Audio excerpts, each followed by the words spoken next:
Hey guys, it's Kate here. I'll just wait a couple of seconds and see if anyone's going to jump on with me, and then I'll get into it. If you haven't joined me from the start, this will be posted on my Welly Sitter page, and you can watch it anytime you like. Hope you're all having a great day. It's Sunday here. I'm in Guatemala, in the beautiful city of Antigua, house sitting at the moment and pet sitting for some lovely cats that couldn't join me today. They're out and about exploring. Just wait a couple seconds, see if anyone else comes on. So I've been asked quite a lot lately about my pet sitting and house sitting and how it all works and things, and that's what's prompted me to do this live video. And so just thought I'd give some value and some information. I've had some questions that I've written down and written answers to, so I'll speak to those today, I guess, and tell a little bit about my story as well. So we'll get started now. Firstly, what is pet and house sitting? So if you go away on holiday, if you own pets or you have your own house and you're going away on holiday, you have the option to, with your house, just leave it completely empty and go away, secured obviously. And with your pets, you have the option to give them to friends to look after, let the neighbours feed them, take them to what we call in New Zealand a kennel or a cattery, where they will get looked after to various degrees depending on the type of place that it is. May have mixed animals, may just be for cats, may just be for dogs, things like that. So pet and house sitting is another option. So that's where someone comes and looks after your house and looks after your pets for you while you're away. Most of the time the person that's doing this will stay in your house as well, but sometimes people will just be local and they'll pop by and visit, walk your dog, collect the mail, things like that. So a little bit about me and my pet and house sitting experience. 6 months ago in Wellington, where I live in New Zealand, I reached out and stuck to an agency that was a pet and house sitting agency in the hope of getting some sitting experience locally so that when I travel, which is my main hobby, I guess, habit, I can also have the opportunity to do that. And the reason that I want to do that while I travel is so that I can immerse myself in the local community and neighbourhoods and spend a little bit of time in one place is really nice too. So also my nature, my number one value is giving to others, and that's exactly what I do. So I don't charge for my house and pet sitting services. I come and I look after people's house, and in return I have the accommodation and the local experience, which is really great, as well as the animal love too. So that's probably answered my next question. Why does pet and house sitting exist? So on behalf of the homeowners, someone who has a house and has pets that would like a house sitter, it's home security for them. So they lock up their house, and if they don't have anyone staying there, you know, there's maybe no one there to know that someone's broken in or a pipe's leaked or burst or something like that. So it's home security in that way. Pet comfort and company, of course, is a number one thing actually. So it can be really distressing for some animals to be packed in the car in a pet box or whatever those things are called, the carriers, and taken to the vet, to the cattery or the kennels, where they get put in whatever kind of area it is, surrounded by whatever other animals that they don't know, with a totally different routine and a totally different place. And that can be really distressing for a lot of animals, of course. So having someone in your house that will look after them means your pets don't have to go anywhere. They can sleep in the same place they always sleep. They can eat the same food they always eat. They can be exercised in the same places and see their friends that they get taken to dog parks and things like that. They might have medication that someone can look after. If they're not, if they're an older animal, then they've got someone there 24/7 watching after them, like you usually would be, there to cuddle up next to them on the couch watching TV in the evenings and things like that. Another plus side for the homeowner or the pet owner is costs. So I would say most of the time pet sitting and house sitting is a free service. Maybe some variables there. I do know some friends that do charge for their house and pet sitting. At this stage I don't. And so having the other alternative of taking your pets to a kennels or a cattery or whatever is obviously a cost, and it varies in different countries, and it will vary depending on catteries or kennels as well. I think also a big one for that is the logistics of getting your animals to the catteries or the kennels, getting them in the carrier, getting them in the car, getting them there, and on top of this, you're trying to go on holiday, so you're trying to pack for your holiday, you're trying to organise the kids, you're trying to organise everything else for the house while you're away, all the bills, everything else that's going to happen, as well as wanting to enjoy your holiday. So, and then when you get back from holiday, the first thing you have to think about is how you're getting your animals back. And if you get back, the cattery or kennel might only be open till 5 or 6 p.m. and you get back at 9 p.m. So it's another night that they have to stay in there. And the next day you might be going straight back to work. So just all those kind of logistics are taken away as well. As well as for the homeowner, watering the plants, taking in the mail, mowing the lawns, all those kind of little jobs that a house sitter can help out with as well, to various degrees, of course. So on behalf of the pet or house sitters, why does this service exist?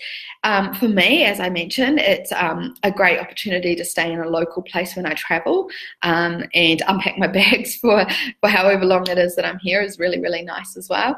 I get to explore areas of the city while I'm here and meet local people as well. So it's a place to stay for me. Also, I was brought up with animals. I really enjoy animals and their company, so it's a really nice opportunity for me to have that animal time. Even when I'm back in my own place in New Zealand, I couldn't have animals there, and I travel too much to have animals too. So having that commitment myself is too much. So it's really nice to be able to enjoy the company of other people's animals as well. It's great exercise for people that walk dogs. I know in my last 6 months of house sitting, I've had a few dogs that needed walks at least a couple of times a day, some of them very energetic doggies. And so it's a great opportunity for me to get out of the house and get some exercise as well. And as I mentioned, my number one thing, helping others, that's why I do this as well. And that's why I do it for free, just helping people in the community. So here's a big one, how to become a house and pet sitter. So how I started out was as I mentioned, joined an agency. This is a New Zealand agency, so it's not global. I was living in Wellington, New Zealand at the time, and I get an email. So once I've joined the agency, I had to go through a vetting process. They spoke to me on Skype because they weren't in the same city as me, and I had to have some personalised references as well as a police check as well before I could start any of their sits.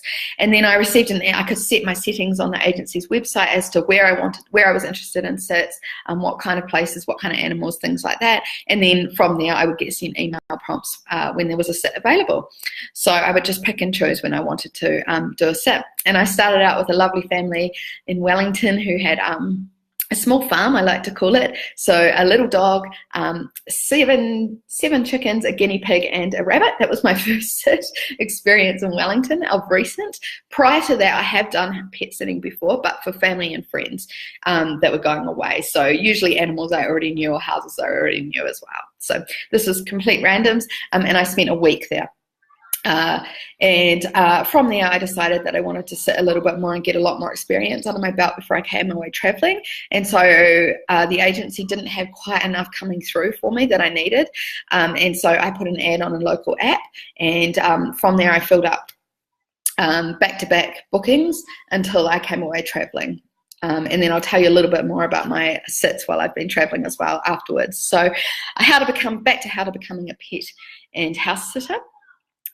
So a really, really big thing I think to start would be to get some experience. So in your local area, experience with pets. So whether you grew up with pets or you have pets yourself or your friends have pets, so you can go and look after them or walk their dog or whatever. And also a really important thing, because it's not always pet sitting, I would say 9 times out of 10 there are pets involved, but household duties. So if you don't necessarily have to have owned your own house, but if you've never lived as the sole person who looks after a household, doing DIY, looking after the house, making sure everything's working okay, being able to fix small things, when they happen, or just knowing how a house works, then definitely you need to have that experience. Because if you're on your own in a house sit and, I don't know, a switch blows, it's really handy to know where the switchboard is and that you can just flick it back on, rather than having to ring an electrician and getting them called out and being charged the call out fee. So just little things like that. yeah, keeping the house running while someone's away. As I mentioned, another step for becoming a house or pet sitter is to join an agency. So there are agencies all over the world. There's international agencies. And if you just Google house sitting agencies or pet sitting agencies, and there's local ones as well. As I mentioned, the first one that I joined was just a New Zealand only one. So the sits were only in New Zealand. If you join a global one, they have sits all around the world, and you can adjust your settings on their website to pick and choose where you're looking to do some house sitting, of course. And then from there, I also advertise my availability. So on a local website in New Zealand called Neighbourly, which is where I got most of my sits between that and my friends and family and word of mouth, or also like Facebook groups. So right now I'm in Central America, and there is a Facebook group called House and Pet Sitters Central America or something like that. I just advertise my availability on there. Hey, my experience, I'm going to be in this area for this amount of dates, let me know. And it works for both parties, whether the dates suit you or not. So this is actually, I should have said this one first. The number one way to become a house and pet sitter is to genuinely care for pets and people's houses. That is the number one thing. You can't go into this for any other reason. And if you don't genuinely care for house or pets, and that will show, and it's not fair to you or to the people whose house or pets that you're looking after. So once you've secured found someone that would like your services, or on the agency site or whatever, meet with the clients, meet with the people whose house you're going to look after and whose pets you're going to look after. So if that's not possible to do in person, if you're not in the same city yet or whatever, then you can do that, online. We've got all the technology in the world to be able to do that now. So whether that's on Messenger or Skype or however you're meeting these people, if possible, meet the pets, and you can speak to them about all that as well. So it's really, really important to do ahead of time. I can see someone's joined me. Hello. So as part of that meeting in advance, you need to ensure that you've got all the information that you need in advance of your sit. So to make you comfortable, so you know how everything's going to work. And I've got a really handy checklist that I've put together now after my 6 months of experience of the things that I need to know before the people go away on holiday, so that I feel safe and secure myself and looking after their house and their pets. I know who to contact if there's an emergency. I know exactly their pet's routine. I know the medication their pets are on. I know, the Wi-Fi passwords, just things like that. Also ensure that there's a mutual understanding of the expectations. So costs, as I mentioned, I don't charge, and I don't expect to be charged either. So I don't expect to be charged rent or anything like that. So that's my mutual understanding that I make clear before I begin the sit as well. Costs and the service that I'm providing too. So, I'm pretty flexible and adaptable person. So whatever it is that people need me to do, I can usually help out with and do. If I'm not comfortable with that, then I'll let them know in advance as well. If you're getting a sit through an agency, then a lot of that is covered. That is the security of going through an agency. So you've been vetted, the house, the people who own the house and the pets, they've been vetted through the agency, and the agency makes sure that all that information is passed on to both parties anyway. So this is really, if you're not going through an agency, just things to remember, and that's what I've created my checklist for, because a majority of my sits have not been through an agency at this stage. So and also there's contracts online as well that you can print off, and both parties can sign the contracts if you want to be overly sure that you're protected. And I know that's a huge thing, especially in the Americas, where people can sue each other left, right, and centre. So that's just a few things about becoming a pet sitter. For homeowners, how to find the right pet sitter or house sitter. So a lot of that stuff is the same for both parties that I've just mentioned, but to find the right pet and house sitter, so there's the agencies that I mentioned locally and globally. So by the way, with the agencies, for the sitters and the homeowners, you pay a small fee to be a part of the agencies, and that's just purely like an administration fee, really, for them to host your your information and advertise your availability and do the police checks and things like that. I know one agency that I've looked at is $50 a year. So long as you're committed to the service, and hey, that's like nothing to pay, right, for the security and for the search options. So so finding the right pet and house sitter as a homeowner or a pet owner, go through agencies, go through the online Facebook groups that I mentioned locally, house and pet sitters. If you just search that in Facebook, you'll find them, and local websites. Word of mouth, of course, is the biggest thing. I think that's probably 50% of my sits now have been through word of mouth. And after each sit, I ask my homeowner or pet owner to leave a review on my Facebook page, the Welly Sitter Facebook page, and from there, that's my references for my next sit. So I just refer people to that, and it's so important to me. That's really important to me. If I do a sit for you, that you leave an honest reference for me, so that that's how I can secure my next jobs.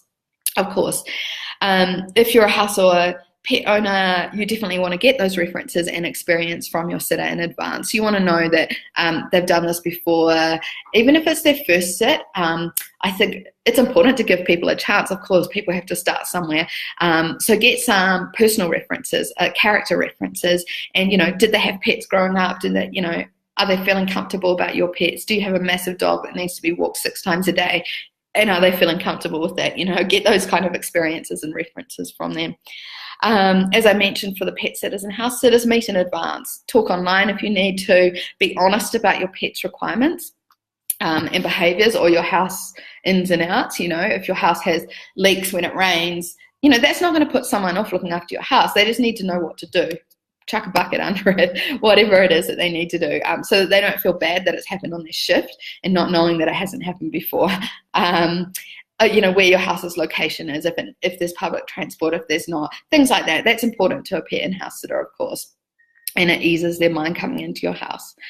Again, as I mentioned, ensure there's a mutual understanding of the service and the costs and things like that. So, I've spoken a lot. Let's break up all the rules and everything that I've been talking about, and I'll tell you a little bit more about my journey. So 6 months back home in New Zealand of looking after people's houses and pets for friends and for people that came to me via the app.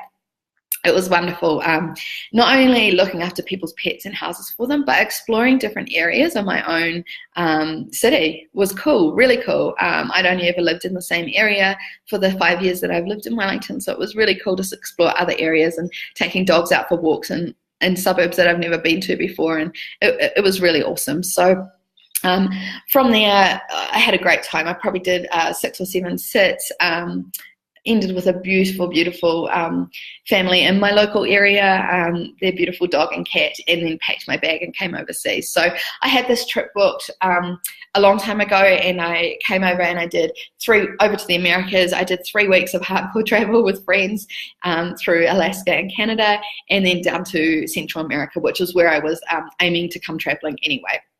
So jump back a couple of months, knowing that I was coming to Central America and wanting to look at some house sitting globally, pet sitting globally, I found a Facebook group called House Sitters, Pet Sitters Central America, something to that effect, and I advertised myself on there. I said, hey, I'm from New Zealand, I've got experience in this and that, I'm going to be in Central America these days, I'm pretty flexible, let me know, I can come to you.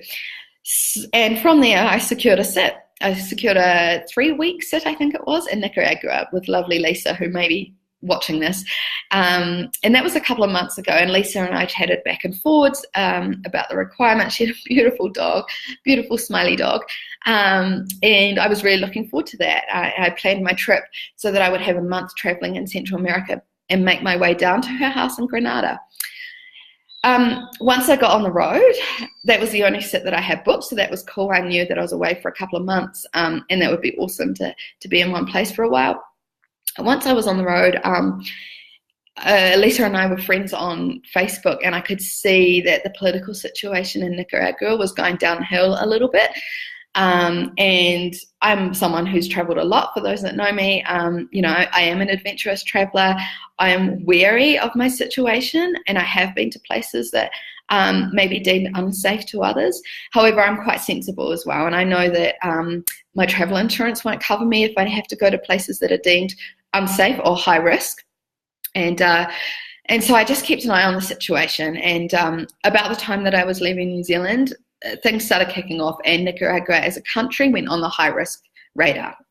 on the New Zealand Safe website, which is the one that our travel insurance keeps track of. So I contacted Lisa and I said, look, at this stage, it's probably not going to happen. And about the same time, Lisa contacted me as well. And we were both very open and honest. And that's the most important thing together about this. So sadly, things have escalated there in Nicaragua. And I had to cancel that sit because I can't go to that country. So even if I went to Grenada and looked after Lisa's lovely dog and everything went fine, if I had any troubles on the rest of my trip, my travel insurance wouldn't cover me because I'd been to a country that was high risk. So whether it was completely unrelated or not. So not with the risk for me as a traveler, unfortunately. And I hope to get back to that country one day. So I carried on my travels anyway, and then found myself arrived in Central America for some rest and relaxation from my fast trip through Canada and Alaska, and sitting on a beach in Belize, I got contacted by a Kiwi family, in fact, here in Guatemala. And they were going away on holiday. They live here in Antigua. And they were going away on holiday to Europe, and they asked me some questions about my service. We jumped online together and tried to have a chat. The Wi-Fi didn't really play along very well. And basically they were going in 2 days' time. And this was in Guatemala. I was in Belize, which is a neighboring country. So I instantly started making my way towards them while we still spoke back and forwards about what could be or couldn't be, or what might work and what might not work. And then we made the decision, let's all go the day before, and here I am in Antigua, and I'm 3 weeks in their house, and it's beautiful. I'm really enjoying looking after the cats for them as well, and they're having a lovely holiday in Europe, and we're keeping in touch. From there, a friend of theirs, word of mouth, has contacted me, and I have another lovely sit coming up in August and September here in Antigua as well. So it's really nice to know that I'll be spending some time here. And that's all a result of me being flexible and adaptable, So I was looking to spend this amount of time away. I had absolutely no qualms about where that was, as long as it was warm and sunny and away from New Zealand winter. And this is how it's all worked out for me. And in between the two sits, I'll go traveling and check out the rest of Guatemala, and maybe a neighboring country as well. And I'm going to learn some Spanish while I'm here as well. So anyway, back to information for you guys about the ins and outs. There are some big no-nos, and this list I've made based on what I've heard from people that I've looked after their houses and sits from other sitters.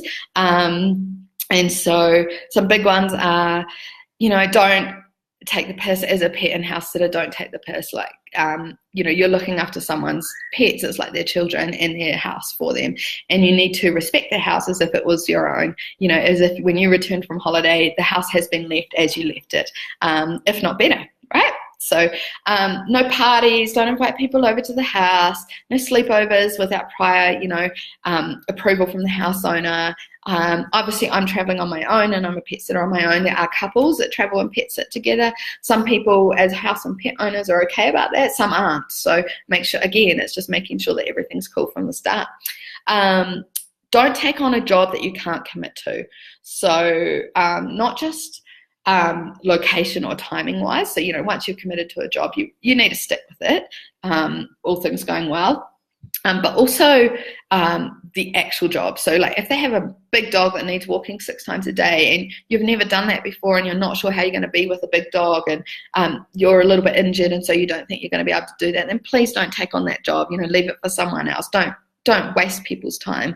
It's not fair on you, it's not fair on the homeowner, and it's not fair on the dog either. So just think about little things like that as well.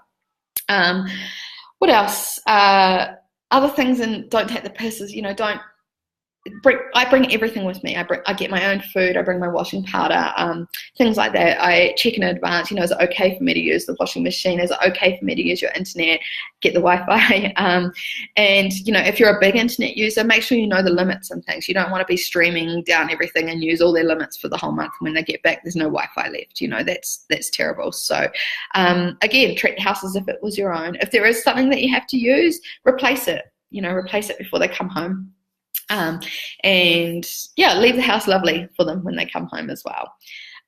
Some houses have cleaners or gardeners, and they may still come while you're there, or they may not. that's at the discretion of the house owner. So, you know, you keep up the house as if you need to, so that when they return, it's cool. As a pet owner, some big no-nos are probably just don't leave your sitter completely in the dark with no prior information, you know. Yeah, they've got experience and they've got references, and so they kind of know what they're doing, but they need to know things about your house, so and your animals and things like that, especially if you're not going to be contactable when you're away. I know at the moment the sit that I'm with is great. I've just been able to contact them back and forwards by a messenger and find things as I go. Yeah, it's great. They've put me in touch with their neighbours, so that if there's any emergency, I can just you know, give them a yell and things like that. And don't, as a household pet owner, don't hide or keep quiet about known issues with your house or behaviours with your pets, so that it's not a surprise for your sitter, or they don't feel like it's come on because of them, they don't feel bad about it, or they know how to react to it as well. So just a few things. So anyway, I didn't expect this to go for 25 minutes, and hopefully it's helped those that are looking to pet sit or house sit. For those that are, and I have had some people reach out to me recently, get in touch. It's really great to have a community. If I'm not able to do a sit and I know someone in the local area who is, I can just put them on. It's all word of mouth and it's awesome. And I love connecting people, and especially people who are on the road and traveling as well. Just like to give a little shout out, actually, I meant to do this at the start, to my friend Alison in Melbourne. And she's the one that inspired me to do this. So Ellie's been doing this for a few years now herself in Melbourne and around the world. She has an awesome company going on there and called Furry Sitters, I want to say, Furry Friends. I should have figured that out beforehand. I'll post it. And she really inspired me to do this and to be able to do this while I'm traveling, as well as a few other people that lifted me and told me I could do this as well. And hey, it's all worked out awesome.